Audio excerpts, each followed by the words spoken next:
அண்மை செய்தியாக பார்த்து வருகிறோம். விழுப்புரம் மாவட்டம் மயிலத்தில் 2000 ரூபாய் நிவாரணம் பெறுவதற்காக மக்கள் முண்டியடித்ததால் அங்கு தள்ளுமுள்ளு ஏற்பட்டிருக்கிறது. 3 பேர் மயக்கம் அடைந்திருக்கிறார்கள். அங்கு பரபரப்பான சூழல் நிலவி வருகிறது. இது தொடர்பான மேல் விவரங்களோடு இணைகிறார் செய்தியாளர் கலிப்துல்லா. கலிப்துல்லா, வணக்கம். என்ன நடந்தது, விவரங்களை வழங்கலாம். கடந்த 30ஆம் தேதி பெஞ்சல் புயல் கரையை கடந்த போது விழுப்புரம் மாவட்டத்தில் வரலாறு காணாத மழைப்பொழிவை சந்திக்க நேரிட்டது.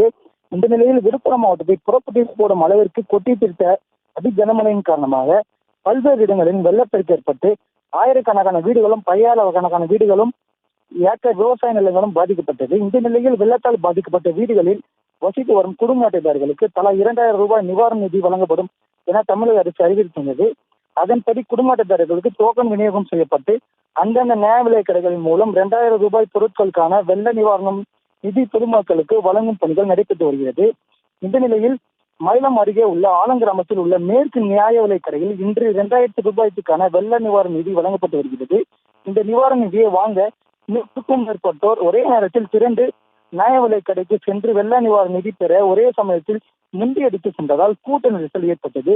இந்த கூட்ட நெரிசலில் சிக்கி மூச்சு திணறல் ஏற்பட்டதால் வெள்ள நிவாரண நிதி வாங்க வந்த ஒரு முதியவர் மற்றும் 2 பெண்கள் மற்றும் மொத்தம் 3 பேர்கள் அடுத்தடுத்து மயங்கி கீழே விழுந்தனர்.